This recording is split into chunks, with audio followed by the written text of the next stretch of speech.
عمرہ کرنے جا رہا ہے، احرام باندھے ہوئے خانہ کعبہ کے سامنے کھڑے ہو کے سیلفی کی، اب اس کو فیس بک پہ اور واٹس ایپ پہ اللہ نے مجھے عمرے کی توفیق دی، دعا کرنا اللہ قبول کر لے۔ ارے بے غیرت، تو جن سے دعا کروا رہا ہے اس جگہ پر خانہ کعبہ کا گلاف پکڑ کے رویا ہوتا تو اللہ نے تیرا گناہ معاف کر دیا ہوتا، تیری توبہ قبول کر لی ہوتی۔ بے غیرت، تو ان سے دعا کروا رہا ہے جن کو بیچاروں کو خود نہیں معلوم کہ ہماری دعائیں اللہ کیا قبول ہو رہی ہیں نہیں ہو رہی ہیں، اور تو سیلفی لے کے ڈلوا رہا ہے۔ سب سے بڑا ناسور ہمارے زمانے کا یہ ہے کہ آج مولویوں کی تصویریں، آج علماء کی تصویریں اور ان کی سیلفیاں کھینچی جاتی ہیں اور اس کو بڑا فخر کے ساتھ شیئر کیا جاتا ہے۔ اب جس کی تصویر میرے ساتھ آ گئی، مولانا جرجیس سے میں مل کے آیا ہوں، تو کیا ہوا؟ تیرا باپ اب جنت میں چلا جائے گا کیا؟ تو جنت الفردوس کا مستحق ہو جائے گا کیا؟ میرے بھائیوں، یہ اس زمانے کا سب سے بڑا المیہ ہے اور سب سے بڑا ناسور ہے کہ آج علماء کی تصویریں لے کر ان کے قد کو اتنا بڑا بنا دینا کہ ان کو پیر اور ولی کا درجہ دے دینا، اور یہ سمجھنا کہ ہم نے بہت بڑا کارنامہ انجام دیا۔ میرے بھائیوں، اخلاص اپنے اندر پیدا کیجئے۔ تو رجل تصدق بصدقۃ فاخفاها، چھپا کر صدقہ دینا۔ میرے بھائیوں، یہ چھٹی چیز، اور ساتویں چیز اور سن لو، وَرَجُلٌ ذَكَرَ اللَّهَ خَالِيًا فَفَاضَتْ عَيْنَاهُ، جس نے خاموش اللہ کو تنہائی میں یاد کیا، جس نے اللہ کو تنہائی میں یاد کیا اور اس کے آنکھوں سے آنسو آ گئے۔ جلسوں میں تو ہم جیسے لوگ بولتے بولتے رو جائیں گے، لیکن اس میں ریا تکبر ہو سکتی ہے۔ کوئی آدمی مسجد میں دعا مانگ رہا سب کے سامنے رو رو کے، یہ نہیں۔ آپ اکیلے گھر میں جائیے، آپ کی بیوی بھی سو رہی ہو، آپ کے بچے بھی سو رہے ہوں، اور آپ رات میں اٹھیے، وضو بنائیے، 2 رکعت 4 رکعت 6 رکعت اللہ جتنی توفیق دے آپ پڑھیے، اور اس کے بعد میں اپنے ہاتھوں کو اٹھائیے اور مانگیے، پکاریے اور اللہ کو یاد کریے، جہنم کا تصور پیدا کریے، عذاب قبر کی ہولناکیوں کا تصور پیدا کریے۔ سوچئے کہ رات کے اندھیرے میں آپ کے ہاں تو اتنی لائٹ ہے، تب اتنی روشنی، ذرا اس طرف نظر ڈال کے دیکھو کہاں کتنا اندھیرا، جہاں کچھ نہیں دکھائی دے رہا، پھر قبر کا اندھیرا، پھر پٹھرے اور تختوں کا اندھیرا۔ اس زمین کے اندر ہمیں اور آپ کو جانا ہے۔ عذاب قبر کا تصور ہم کریں، قبر کے عذاب کا تصور اور جہنم کے عذاب کا تصور، اور اللہ کے ڈر سے اس موقع پر جو آنسو ہماری آنکھ سے آئیں گے اس میں دکھاوا نہیں ہوگا، اس میں ریا نمود نہیں ہوگی، کیونکہ آپ کی بیوی کو بھی پتہ نہیں ہے، آپ کے بچوں کو بھی پتہ نہیں ہے۔ اب آپ کے آنکھوں سے جو آنسو آ رہے ہیں وہ حقیقت کے آنسو ہیں، وہ واقعی اللہ کے سے ڈر کے آنسو ہیں۔ اس موقع پر روئیے، اور اللہ نے کہا جو تنہائی میں مجھے یاد کر کے رو دیا، رجل ذکر اللہ، جس نے تنہائی میں اللہ کو یاد کیا، ففاضت عینا، اور اس کی آنکھوں سے آنسو بہ گئے، آنکھوں سے آنسو نکل گئے، تو ان آنسوؤں سے ہم اس کے گناہوں کی سیاہی کو دھل دیں گے، اور یہ شخص کل قیامت کے دن عرش کے سائے میں جگہ پائے گا۔ تو اللہ کو تنہائی میں یاد کرو، اللہ کو اکیلے میں یاد کرو، اللہ کو اکیلے میں پکارو، اور اس سے جہنم کے عذاب سے پناہ مانگو۔ جتنے بھی بڑے بڑے صحابہ گزرے انہوں نے رات کی تنہائیوں میں خدمت خلق کی۔ حضرت عمر رات کے اندھیرے میں دیکھتے تھے کوئی بھوکا تو نہیں ہے، اور جو بھوکا ہوتا تھا اس کو پہنچاتے تھے، اور پھر دربار خلافت میں آ کر تہجد کی نماز پڑھتے تھے اور کہتے تھے ربنا صرف عنا عذاب جہنم ان عذابها کان غراما، اے اللہ جہنم کا عذاب ہم سے ہٹا لے، یقیناً تیرا عذاب بہت ہی زیادہ سخت اور چبھڑنے والا ہے۔ یہ اللہ کے عذاب سے رویا کرتے تھے۔ خود اللہ کے نبی صلی اللہ علیہ وسلم تنہائیوں میں اللہ کے عذاب کو سوچ سوچ کر روتے تھے۔ حضرت عائشہ فرماتی ہیں کبھی میں سجدے کی جگہ پر ہاتھ مارتی تھی تو آنسوؤں کی وجہ سے سجدے کی زمین تر ہو جایا کرتی تھی، بھیگ جایا کرتی تھی، اتنا اللہ کے رسول صلی اللہ علیہ وسلم رویا کرتے تھے۔ تو عرش کے سائے میں قیامت کے دن سب سے پہلا شخص کون ہوگا؟ الامام العادل، عدل و انصاف کرنے والا۔ یہ تو گھر کا ذمہ دار ہو گیا، حکمراں بھی، حاکم وقت بھی۔ نبی اکرم صلی اللہ علیہ وسلم کے زمانے کے بعد ایک دور تھا جب حضرت عمر فاروق خلیفہ بن گئے، اور سنیے زبردست واقعہ سنانے جا رہا ہوں۔ جب امیر المومنین خلیفہ بنے اس وقت کئی بار ٹکر ہو چکی تھی شاہ غسان کے ساتھ۔ غسان کے بادشاہ کے ساتھ کئی مرتبہ حضرت عمر فاروق کی ٹکر ہوئی، اور شاہ غسان جس کا نام جبلہ ابن اہم تھا وہ حضرت عمر فاروق کی نظروں میں کھٹک رہا تھا، اور حضرت عمر فاروق بھی اس کے دشمن بنے ہوئے تھے کہ کیسے اس کو فتح کیا جائے۔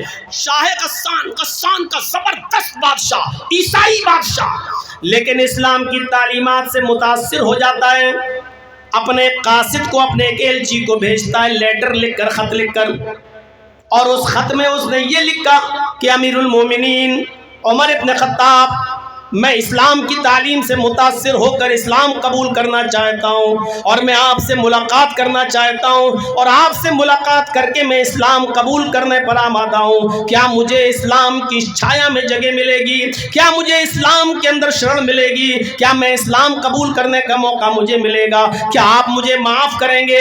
یہ لیٹر لکھ کر وہ اپنے قاصد اور اپنے دودھ کے ذریعے بھیجتا ہے حضرت عمر فاروق کے پاس۔ اس کو امید نہیں تھی کہ حضرت عمر میرے اتنے بڑے دشمن اور مجھے معاف کر دیں گے، اس کو امید نہیں تھی کہ حضرت عمر مجھے اتنی آسانی کے ساتھ قبول کر لیں گے۔ یہ قاصد جب جاتا ہے اور حضرت عمر فاروق کے پاس مدینہ میں پہنچتا ہے تو حضرت عمر فاروق کو لیٹر دیتا ہے۔ حضرت عمر فاروق نے اس خط کو پڑھا، اور پڑھنے کے بعد اسی خط کے پیچھے یہ لکھ کر جواب دے دیا، اے شاہ غسان، تم فوراً چلے آؤ، تمہاری ساری خطائیں معاف کر دی جائیں گی، تمہاری ساری خطائیں درگزر کر دی جائیں گی، اور اسلام کی پوتر چھایا میں، شیتل چھایا میں تمہیں جگہ دی جائے گی، تمہیں تمہارے حیثیت اور عزت کے حساب سے تمہیں مقام و مرتبہ بھی دیا جائے گا، اور حضرت عمر اپنی پرانی دشمنی بھی تم سے بھول جائیں گے، تم فوراً چلے آؤ، تمہارے لیے مدینے میں جگہ ہی جگہ ہے۔ شاہ غسان نے جب وہ لیٹر پڑھا، جبلہ ابن اہم نے جب وہ لیٹر پڑھا تو پڑھنے کے بعد اس کی آنکھوں میں آنسو آ گئے کہ حضرت عمر نے مجھے قبول کر لیا، حضرت عمر نے مجھے اتنی جلدی، اتنی آسانی سے مان لیا۔ اب جبلہ ابن اہم جو غسان کا بادشاہ تھا، اپنے 500 باڈی گارڈوں کو لے کر اور 500 گھڑ سواروں کو لے کر مدینے کی طرف سفر کرتا ہے، اور مدینہ پہنچنے والا ہوتا ہے، راستے میں خیمہ ڈالتا ہے، ایک آدمی کو بھیجتا ہے یہ اطلاع دینے کے لیے کہ میں پہنچ چکا ہوں، بتاؤ کب مدینے میں داخل ہو جاؤں؟ حضرت عمر فاروق نے کہا تم جب چاہو تب آ سکتے ہو، تمہیں صحرا میں اور جنگل میں رکنے کی ضرورت نہیں۔ جب شاہ غسان مدینے میں داخل ہوتا ہے تو اس کے سر پر مکٹ ہے، تاج ہے، اور ڈائمنڈ، ہیرے کے 2 موتی جڑے ہوئے ہیں، بہت ہی شاندار شاہانہ طریقے سے جاتا ہے، مدینے میں داخل ہو رہا ہے، اور ادھر مدینے میں حضرت عمر اس کی عزت کر رہے ہیں، اور عمر فاروق اور ان کی پوری فوج ان کی خاطر مدارات میں لگی۔ شاہ غسان اسلام لے آیا، اور اس کے ساتھ 500 لوگ بھی اسلام لے آئے، کچھ دن مدینے میں قیام کیا۔ جو بات بتانے کی ہے وہ اب شروع ہو رہی ہے۔ شاہ غسان اسلام لے آیا، کچھ دن مدینے میں رکا، اور جب مدینے میں رکا رہا تو اسی درمیان حج کا موسم آ گیا، حج کا موسم آ گیا۔ حضرت عمر اور مدینے کے بہت سے لوگ مکے کی طرف حج کرنے کے لیے روانہ ہو گئے، جانے لگے۔ حضرت عمر نے شاہ غسان سے کہا اے جبلہ، اچھا موقع ہے، تم نے ابھی نیا نیا اسلام قبول کیا ہے، چلو تم بھی حج کی دولت سے مالا مال ہو جاؤ، پتہ نہیں آئندہ سال زندگی رہے نہ رہے، تم بھی حج کر لو۔ شاہ غسان بھی اپنے 500 گھڑ سواروں کے ساتھ تیار ہو جاتا اور کہتا ہے کہ امیر المومنین مجھے بھی حج کرنے جانا ہے، میں بھی حج کرنا چاہتا ہوں۔ اس نے شاہانہ لباس پہنا، اور جب وہ میقات پر پہنچا تو اس نے احرام باندھا، اور احرام باندھنے کے بعد مدینے سے جب وہ مکے میں جاتا ہے تو احرام میں 2 کپڑے پہنے جاتے ہیں، نیچے ایک بنا سلی ہوئی لنگی اور اوپر ایک چادر ڈال لی جاتی ہے۔ شاہ غسان بہترین لنگی پہنے ہوئے، چونکہ غسان کا بادشاہ تھا، پیسوں کی دولت کی کمی نہیں تھی، اس لیے وہ شاندار لنگی پہنے ہوئے اور اوپر سے چادر اوڑے ہوئے ہیں۔ خانہ کعبہ کا طواف شروع ہو جاتا ہے۔ وہ پہلا چکر لگانے میں کامیاب رہا، دوسرا چکر جب شاہ غسان لگا رہا ہے تو بھیڑ زیادہ ہونے کی وجہ سے ایک دیہاتی نوجوان ایک اعرابی نوجوان کا پیر اس کی چادر پر رکھ گیا. بھیڑ تھی بہت زیادہ، تو اچانک دھوکے سے یہ اس نوجوان کا، اس دیہاتی کا پیر اس کی چادر پر رکھ گیا، جس سے شاہ غسان آگے بڑھتا ہے تو اس کی لنگی کھل جاتی ہے. لیکن چادر جو جسم پر پڑی ہوئی تھی وہ اتنی لمبی تھی کہ جس کی وجہ سے اس کا سطر نہیں دکھائی دیتا. صرف لنگی کھل گئی لیکن سطر نہیں کھلا. اس نوجوان نے جلدی سے وہ چادر اٹھائی اور شاہ غسان کو دے دی. لیجئے، دھوکے سے میرا پیر اس پہ رکھ گیا، لیجئے یہ لنگی آپ پہنی. شاہ غسان چونکہ بادشاہ تھا، تکبر تھا، نیا اسلام لایا تھا، اس کو نہیں معلوم تھا کہ اسلام لانے کے بعد ہمیں کیا کیا چھوڑنا پڑے گا. اس نے پیچھے مڑ کے دیکھا، ایک معمولی آدمی، ایک نوجوان دیہاتی جس کے احرام پر کپڑے پر جوڑ لگے ہوئے ہیں، پیبند لگے ہوئے ہیں. کہا، غریب آدمی، دیہاتی، تو نے میری چادر پر پیر رکھ کر میری لنگی کھول دی. اس نے ایک تھپڑ، زوردار تھپڑ اس نوجوان کو رسید کر دیا. اس بادشاہ نے، جبلہ ابن ایہم نے ایک تھپڑ اس نوجوان کو مارا. تھپڑ اتنی زور سے مارا کہ اس نوجوان کی ایک آنکھ پھوٹ گئی، اس کی آنکھ کا ڈھیلا باہر آ گیا. اس نوجوان نے اس وقت کچھ نہیں کہا اور طواف کرنے لگا. شاہ غسان نے بھی اپنا طواف کیا.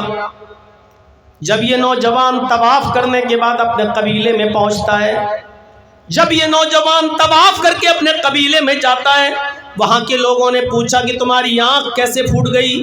اس نے پوری کی پوری بات بتائی تو پورا قبیلہ غصہ ہو گیا. ارے ہوگا بادشاہ اپنے علاقے کا تو جس کو چاہے گا اس کو مارے گا، جس کی آنکھ پھوڑنا چاہے گا پھوڑ دے گا، یہ کیسے ہو جائے گا؟ اٹھو تم ہمارے پاس چلو، حضرت عمر فاروق کے پاس چلتے، مجھے انصاف چاہیے، عدل چاہیے. اور پورا قبیلہ اس نوجوان کو جس کی آنکھ پھوٹی تھی لے کر حضرت عمر فاروق کے پاس وہیں مکے میں پہنچ جاتا. حضرت عمر فاروق کو پوری بات بتائی جاتی ہے. حضرت عمر فاروق نے اس نوجوان سے پوچھا. اس نوجوان نے کہا، امیر المومنین، دھوکے سے میرا پیر اس کی چادر پر رکھ گیا اور اس کی چادر کھل گئی، اس کی لنگی کھل گئی. اس نے مجھے تھپڑ مارا اور اتنی زور سے مارا کہ اس کے تھپڑ سے میری آنکھ پھوٹ گئی. شاہ غسان کو بلایا گیا. ادھر آؤ. آیا. اب دونوں میں جو گفتگو ہوئی وہ کچھ اس انداز سے گفتگو تھی.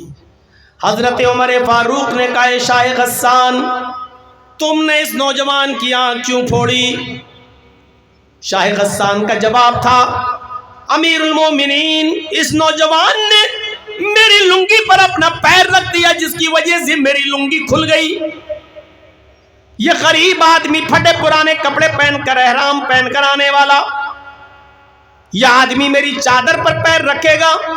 میں نے ایک تھپڑ مارا اور تھپڑ زور سے لگ گیا، اس کی آنکھ پھوٹ گئی.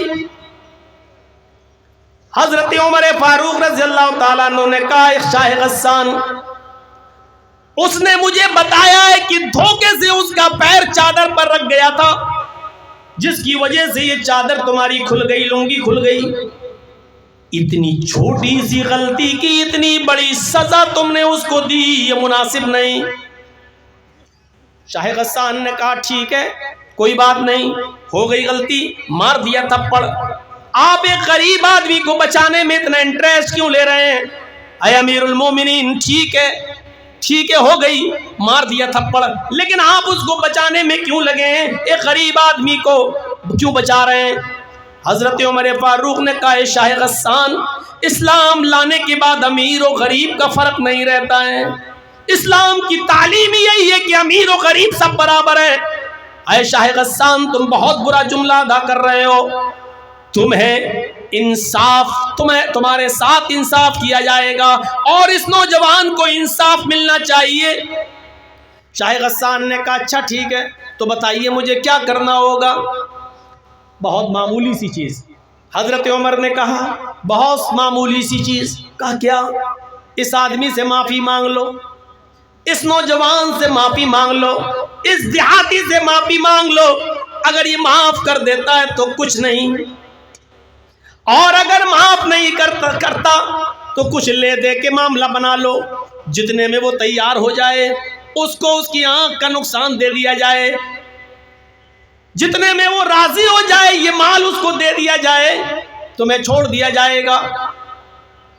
حضرت عمر فاروق سے شاہ غسان نے کہا امیر المومنین میں ایک معمولی اور غریب آدمی سے معافی تو مانگ نہیں سکتا، یہ نہیں ہوگا، اس نے میری لنگی پر پیر رکھا ہے، غلطی پہلے اس نے کی، میں نے تھپڑ مار دیا، اس کی آنکھ پھوٹ گئی، میں اس کو کچھ لے دے کے بھی معاملہ نہیں بنانا چاہتا، نہ میں معافی مانگوں گا نہ کچھ لے دے کے معاملہ بناؤں گا۔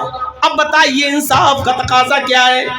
اس نوجوان کو کیسے انصاف دلانا چاہتے ہیں؟ امیر المومنین حضرت عمر نے کہا تو پھر تیار ہو جاؤ، آنکھ کے بدلے آنکھ، تمہاری بھی آنکھ پھوڑی جائے گی۔ پڑھیے سیرت فاروق علامہ شبلی نعمانی کی۔ میرے بھائیوں کہا کہ تمہاری بھی آنکھ پھوڑی جائے گی،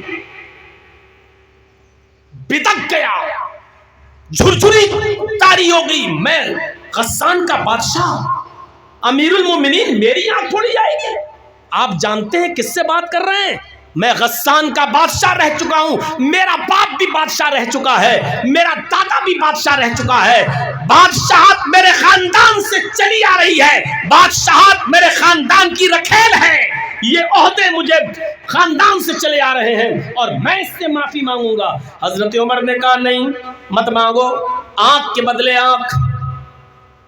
کہا امیر المومنین جب اسلام کے اندر بڑے لوگوں کی کوئی عزت نہیں، صاحب اقتدار کی کوئی حیثیت نہیں، اسلام جب اونچے اور بڑے مقام اور مرتبے والوں کو کوئی عزت نہیں دے سکتا ہے، ان کا خیال نہیں رکھ سکتا، تو ایسا اسلام پھر کس کام کا؟ میں اسلام کو ہی چھوڑ دوں گا، میں پھر سے عیسائی بن جاؤں گا، ایسا اسلام مجھے نہیں چاہیے۔ حضرت عمر نے کہا پھر تیری مرضی۔ اس نے کہا ٹھیک ہے میں جا رہا ہوں غسان اور میں پھر سے عیسائیت قبول کروں گا۔ حضرت عمر نے کہا تم اس غسان نہیں جا سکتے ہو، آئے شاہ غسان، آئے جبلہ ابن آئے ہم، اسلام لانے سے پہلے تم جو تھے وہ تھے، لیکن اسلام لانے کے بعد تم اسلام بھی نہیں چھوڑ سکتے ہو۔ اگر تم نے اسلام چھوڑنے کی جرات کی، اگر مرتد ہونے کی کوشش کی تو تمہیں دوسری سزا دی جائے گی جو اسلام کے قانون میں مرتد کو ملتی ہے۔ اس نے کہا اگر میں عیسائیت قبول کر لوں تو مجھے کیا سزا دی جائے گی؟ حضرت عمر فاروق نے کہا پھر تیری گردن اڑائی جائے گی، کیونکہ اسلام کے اندر مرتد کی سزا یہ ہے کہ اس کو قتل کر دیا جائے۔ اس نے سوچا میں تو دونوں طرف سے پھنس گیا، معافی مانگ نہیں سکتا، میری عزت کے خلاف ہے، اور آنکھ میری پھوڑی جائے یہ تو اور زیادہ بے عزتی کی بات ہے۔ ایک بادشاہ کی آنکھ پھوڑی گئی اور اگر اسلام چھوڑ رہا ہوں تو میری گردن بھی اڑائی جا رہی ہے، اب کیا کروں؟ اس نے کہا امیر المومنین ٹھیک ہے مجھے کچھ سوچنے کا موقع دیجئے۔ اتنا بڑا فیصلہ، کچھ سوچنے کا موقع تو دیجئے۔ حضرت عمر نے کہا تمہیں 1 دن کی مہلت دی جا رہی ہے، کل اسی وقت تک کا ٹائم ہے تمہارے پاس، ہماری زبان میں 24 گھنٹے، تمہیں 24 گھنٹے کی مہلت دی جا رہی ہے، کل اس وقت تک تم بتا سکتے ہو معافی مانگتے ہو یا نہیں، کچھ لے دے کے معاملہ بناتے ہو یا نہیں، یا آنکھ پھڑواتے ہو یا نہیں، یا اسلام چھوڑ رہے ہو کیا؟ تم کل سوچ سمجھ کے بتا دو کہ تمہیں کیا کرنا ہے۔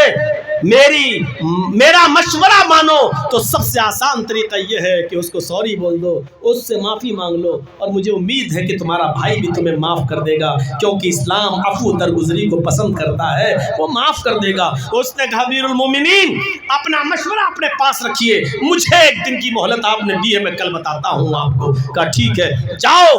وہ گیا اپنے خیمے میں جہاں پڑاؤ ڈالا ہوا تھا اور اپنے 500 ساتھیوں سے کہتا ہے کہ اسلام لانے کے بعد تو اور بے عزتی ہو رہی ہے، کوئی فرق نہیں ہے، امیری غریبی میں کوئی فرق نہیں ہے، عدل کا تقاضا عمر کہتے ہیں کہ یہ ہے کہ تمہاری آنکھ پھوڑی جائے گی۔ بتائیے میں شاہ غسان کا بادشاہ اور میری آنکھ پھوڑی جائے؟ میں نے فیصلہ کر لیا کہ اسلام چھوڑ دوں گا، لیکن یہاں اسلام چھوڑتا ہوں تو میری گردن کاٹی جائے گی۔ ایسا کرو کہ رات کی تاریکی میں ہم لوگ یہاں سے بھاگ جاتے ہیں، فرار ہو جاتے ہیں، اور جب رات